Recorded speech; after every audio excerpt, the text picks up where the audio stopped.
नमस्कार, आप देख रहे हैं न्यूज 18 राजस्थान और मैं हूं आपके साथ जागृति खंतवाल।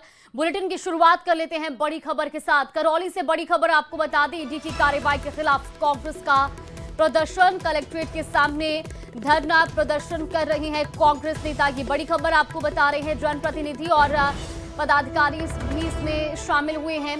लखन सिंह, विभिन्न संगठनों के पदाधिकारी धरने में बैठे हैं और धरने के बाद पुतला भी जलाया जाएगा। तस्वीरें भी आपको दिखा रहे हैं। ये विरोध प्रदर्शन देखने को मिला है कांग्रेस नेता और कार्यकर्ताओं का। करौली से तस्वीरें आपको दिखा रहे हैं। ईडी की कार्रवाई के खिलाफ कांग्रेस प्रदर्शन कर रही है। कलेक्ट्रेट के सामने धरना प्रदर्शन किया जा रहा है और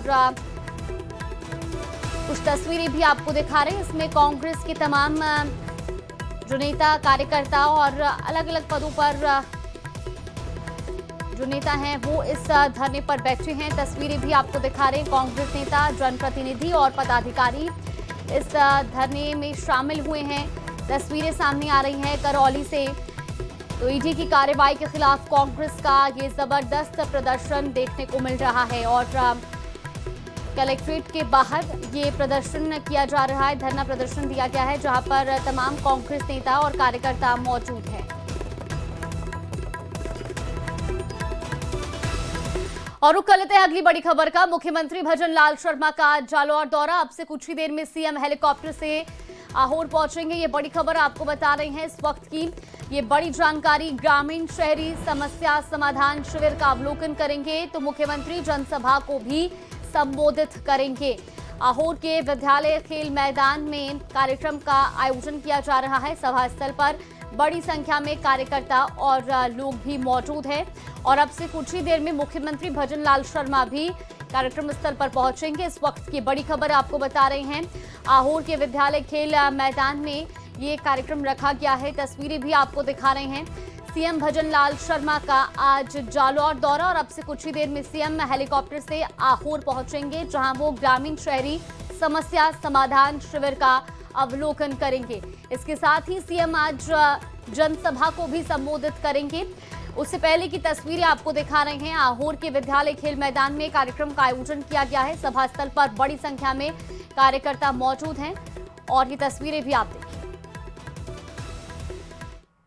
महाराष्ट्र के पूर्व सीएम और कांग्रेस के वरिष्ठ नेता पृथ्वीराज चव्हाण ऑपरेशन सिंदूर पर दिए अपने विवादित बयान पर कायम हैं। उन्होंने कहा कि वो इस बयान के लिए माफी नहीं मांगेंगे। बता दें कि कांग्रेस नेता पृथ्वीराज चव्हाण ने कहा था कि ऑपरेशन सिंदूर के पहले दिन हम पूरी तरह हार गए थे। वहीं 12 लाख सैनिकों की सेना को बनाए रखने की जरूरत पर भी सवाल उठाए और उनका कहना है कि वो इस बयान पर कोई माफी नहीं मांगेंगे। इंडिया से बीजेपी कह रही है कि ये पाकिस्तान की भाषा बोल रहे हैं और सेना का अपमान है। आप कुछ क्लैरिफिकेशन देना चाहेंगे कि आप? मैं बाद में आराम से बात करूंगा। अभी आराम से बात करेंगे। तो आपको जो बयान है उस पर आप माफी मांग रहे हैं? बिल्कुल सवाल नहीं उठता। बिल्कुल सवाल नहीं उठता। हाँ जी सर, नहीं सवाल नहीं उठता। सवाल मैं बात करूंगा ना डिटेल में। माफी मांगने का सवाल माफी कहाँ मांगू? लेकिन आपके हिसाब से स्टेटमेंट गलत था क्या सर? बिल्कुल नहीं। लोग मीडिया में वही सब जगह ऐसे ही चला कि अपमान हुआ है। मैं करूंगा, डिटेल बात करूंगा जी। Will talk to media properly. So are you apologising right now? Out of the question. Okay, my right to ask questions. अभी ये मत लो यार। अच्छा ठीक, बिल्कुल मेरा राइट है। Constitution gives me right to ask questions. चला भी ओके। तो ग्रामीण विकसित Bharat G RAM G bill Lok Sabha में पेश किया गया और इस बिल को लेकर विपक्ष ने न सिर्फ जोरदार हंगामा किया बल्कि महात्मा गांधी के नाम को हटाए जाने को लेकर सदन में जोरदार वार पलटवार भी देखने को मिला। एक तरफ विपक्ष के आरोप हैं तो दूसरी तरफ सरकार के तर्क। आखिर क्या कुछ हुआ, इस रिपोर्ट में देखिए।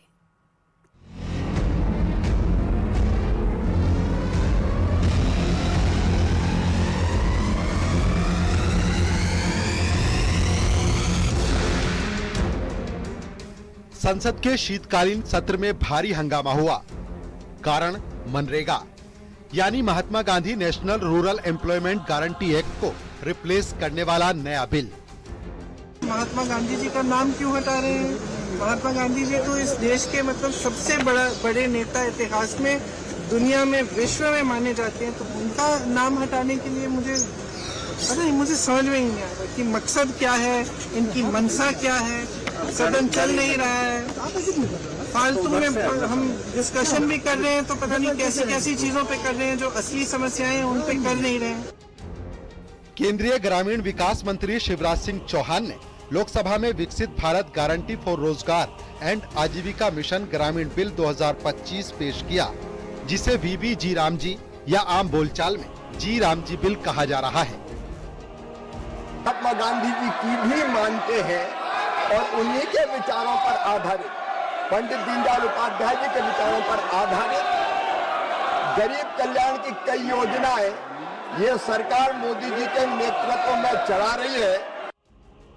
बिल पेश होते ही विपक्ष ने जोरदार विरोध किया। सदन में हंगामा हुआ, कार्यवाही भी स्थगित करनी पड़ी। विपक्षी सांसदों ने संसद परिसर में गांधी प्रतिमा तक मार्च भी किया। अब सवाल ये कि आखिर इस बिल में ऐसा क्या है जो इतना हंगामा हो रहा है। 2005 के मनरेगा कानून को रिप्लेस करेगा। रोजगार गारंटी बढ़कर 125 दिन हो जाएगी। फोकस सस्टेनेबल जीवन यापन, इंफ्रास्ट्रक्चर और क्लाइमेट कंडीशंस पर फोकस। नई योजना सप्लाई आधारित होगी। केंद्र सरकार राज्यवार बजट तय करेगी। योजना सिर्फ नोटिफाइड एरिया में लागू होगी। इस बिल को लेकर सबसे बड़ा विवाद जो सामने आया है वो है महात्मा गांधी का नाम हटाने का आरोप। नया नाम विकसित भारत से जुड़ा है, जो मोदी सरकार की विकसित भारत 2047 विजन के मुताबिक है, लेकिन विपक्ष इसे लेकर जोरदार हंगामा कर रहा है। सर, ये जो कानून है इसके तहत हमारे गरीब भाई बहनों को जो रोजगार की कानूनी गारंटी मिलती है, जो अधिकार मिलता है, वो इस योजना में मांग के आधार पर संचालित होता है। मतलब जहां जहां रोजगार की मांग है वहां इस योजना द्वारा 100 दिनों का रोजगार अनिवार्य है, देना अनिवार्य है। उधर सरकार का कहना है कि मनरेगा 20 साल पुराना हो चुका है। ग्रामीण भारत अब बदल चुका है। बेहतर कनेक्टिविटी, हाउसिंग और डिजिटल एक्सेस है, इसीलिए नया फ्रेमवर्क जरूरी है। To remove the name Mahatma Gandhi is to strip the bill of its moral compass and its historical legitimacy, and then to have two languages in the title, just to make the acronym Ji Ram Ji, is not just a violation of Article 348 as pointed out in the previous discussion, but it also reminds me of a song, of a lyric from my childhood, sir. मेरे बचपन में ये गाते थे, देखो ये दीवानो ओ दीवानो ये काम मत करो, राम का नाम बदनाम मत करो. And in this particular case it's a real. विपक्ष के आरोप है 100 की जगह 125 दिन रोजगार गारंटी। सरकार के तर्क है 100 दिन की जगह 125 दिन रोजगार गारंटी। सिर्फ मजदूरी नहीं बल्कि सशक्तिकरण पर जोर। कृषि सीजन में 60 दिन का पॉज, 1 हफ्ते या 15 दिन में भुगतान। वहीं विपक्ष के आरोप हैं महात्मा गांधी का नाम हटाना अपमान। राइट टू वर्क खत्म हो रहा है, अब बजट केंद्र तय करेगा, राज्यों पर बोझ बढ़ाया जाएगा। और ये सुनेंगे और ये भाग जाएंगे, ये सुनेंगे ना फिर भाग जाएंगे, चर्चा का मांग करता फिर भागेंगे, ऐसा नहीं होता है।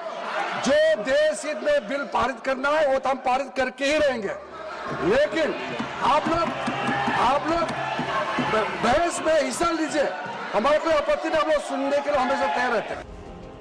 विपक्ष इसे गरीब विरोधी और गांधी विरोधी बता रहा है। अब बिल अगर पास होता है तो ग्रामीण रोजगार की तस्वीर बदल सकती है। एक तरफ ज्यादा दिन और मॉडर्न फोकस में है, तो दूसरी तरफ विपक्ष के आरोप है कि कानूनी गारंटी कमजोर होने का डर सच हो सकता है। सरकार इसे अपग्रेड बता रही है, विपक्ष पुरानी स्कीम को बचाने की लड़ाई। अब आगे की बहस दिलचस्प होगी। Bureau report, news 18।